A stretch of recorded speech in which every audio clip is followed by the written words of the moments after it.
Praise the Lord. கர்த்தருடைய நாமம் மகிமைப்படுவதாக. இன்றைக்கி நம்ம பார்க்கக்கூடிய தேவனுடைய வார்த்தை புதிய எருசலேம். புதிய எருசலேமை வச்சு நம்ம இன்றைக்கி பார்க்க போகிறோம். அப்போ புதிய எருசலேம்னா என்னது? இந்த புதிய எருசலேமுக்கு யார் போவாங்க? அது எங்கேருந்து இறங்கி வருகிறது? அப்படிங்கிற ஒரு கான்செப்டை நம்ம இன்றைக்கி பார்க்க போகிறோம். அப்போ இந்த புதிய எருசலேம் தேவனுடைய பிள்ளைகளுக்கு ஏற்படுத்தப்பட்ட ஒரு நகரம். அது பரிசுத்த நகரம் என்று அழைக்கப்படுகிறது. இந்த புதிய எருசலேம் எப்போ வருது, எங்கேருந்து வருது அப்படி நம்ம பார்க்கக்கூடிய நேரத்தில், இந்த புதிய எருசலேம் ஒரு நியாய தீர்ப்புக்கு பிறகு, அதாவது 2ஆம் மரணம் அப்படின்னு அவரை ஏற்றுக்கொண்டவர்களுக்கும் அவரை ஏற்றுக்கொள்ளாதவர்களுக்கும் உள்ள நியாய தீர்ப்பு நடந்த பிறகு இது எங்கேருந்து வரக்கூடியதாக இருக்குதுன்னா, பரலோகத்திலிருந்து இறங்கி வரக்கூடியதாக இருக்கிறது. அந்த வசனங்களை நம்ம பார்க்கும் பொழுது, வெளிப்பாடு 21ஆவது அதிகாரத்தில் 2வது வசனமும் பார்ப்போம். முதல் வசனமும் 2வது வசனம் பார்ப்போம். பின்பு நான் புதிய வானத்தையும் புதிய பூமியையும் கண்டேன். முந்தின வானமும் முந்தின பூமியும் ஒழிந்து போயின, சமுத்திரமும் இல்லாமற் போயிற்று. யோவானாகிய நான் புதிய எருசலேமாகிய பரிசுத்த நகரத்தை தேவனிடத்திலிருந்து பரலோகத்தை விட்டு இறங்கி வர கண்டேன். அது தன் புருஷனுக்காக அலங்கரிக்கப்பட்ட மணவாட்டியைப் போல ஆயத்தமாக்கப்பட்டிருந்தது.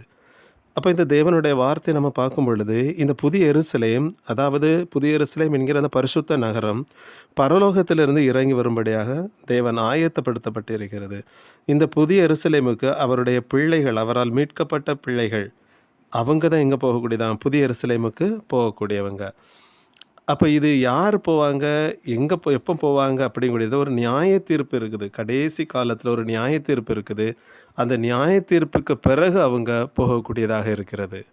இந்த புதிய எருசலேமுக்குள்ளால யார் போக முடியாது அப்படின்னு பார்க்கக்கூடிய நேரத்தில், வெளிப்பாடு 21ஆவது அதிகாரம் 8வது வசனம் சொல்லுது, பயப்படுகிறவர்களும் அவிசுவாசிகளும் அருவருப்பானவர்களும் கொலைபாதகரும் விபச்சாரக்காரரும் சூனியக்காரரும் விக்கிரக ஆராதனைக்காரரும் பொய்யர் அனைவரும் 2ஆம் மரணமாகிய அக்கினியும் கந்தகம் எரிகிற கடலிலே பங்கடைவார்கள் என்றார்.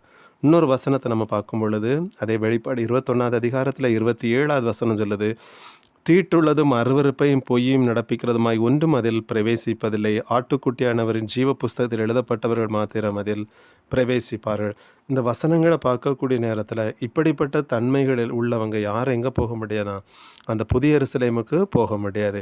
இஸ்ரவேல் ஜனங்கள் எகிப்து தேசத்தை கடந்திருக்கிறாங்க. செங்கடலை, சிவந்த சமுத்திரத்தை 2ஆக பிளந்து தேவன் எகிப்திலிருந்து இஸ்ரவேல் ஜனங்களை மீட்டு கொண்டு வந்திருக்கிறார். அவங்களுக்கு தூணாக நின்றது அந்த கடல் தண்ணீர், அவர்களுக்கு தூணாக இருந்தது. தேவன் சொல்லாத ஞானஸ்நானம் அப்படிங்கிறார்.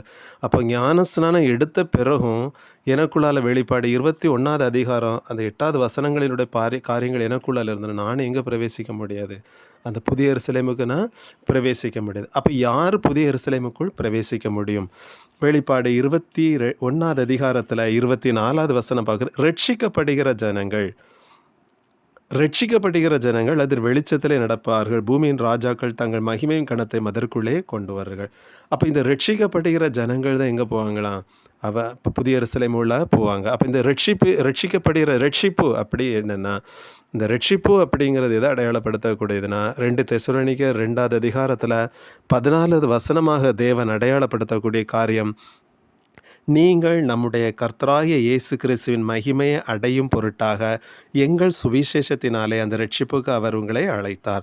அப்போ ரட்சிப்பு அப்படின்னு பார்க்கக்கூடிய நேரத்தில் குமாரனுடைய சாயலை அடைவதுதான் நம்மளுடைய ரட்சிப்பினுடைய ஒரு பூரணம். இந்த ரட்சிப்பை அடைந்தவர்கள், அதாவது குமாரனுடைய சாயலை அடைந்தவர்கள், மகிமை அடைந்தவர்கள், அவங்க எங்கே போகக்கூடியவங்களாம்? புதிய எருசலேம் என்கிற அந்த பரிசுத்த நகரம், அது பரலோகத்தில் இருந்து இறங்கி வரும்படியாக இருக்குது. அந்த நகரத்திற்குள் அவர்கள் பிரவேசிக்கும்படியாக இருந்தது. மற்றவங்க யார் அங்கே இப்போ குமாரனுடைய சாயலை அடைந்தவர்கள் மாத்திரம். அப்போ இந்த மகிமை எனக்குள்ளால் எப்படி வருதுன்னா, கொலோசியர் 1வது அதிகாரத்தில் 27வது வசனம் சொல்லக்கூடிய வசனத்தின்படி அந்த வசனம் சொல்கிறது என்னதுன்னா, புற ஜாதிகளுக்குள்ளே விளங்கிய இந்த இரகசியத்துள்ள மகிமையின் ஐஸ்வர்யம் என்னதென்று தேவன் தம்முடைய பரிசுத்தவான்களுக்கு தெரியப்படுத்த சித்தமானார். கிறிஸ்துவானவர் மகிமையின் நம்பிக்கையாக உங்களுக்குள் இருப்பதே அந்த ரகசியம். அப்போ எப்பொழுது கிறிஸ்துவாகி அந்த பரிசுத்தாவியாகிய ஜீவன் நம்மளுக்குள்ளால் வந்து உள்ளார்ந்த மனுஷனுக்குள் வந்து புறம்பான மனுஷன், அதாவது மகிமையின் மேல் நான் மகிமை அடையும் பொழுது அந்த ரட்சிப்பு எனக்குள்ளால் பூரணம் அடையுது.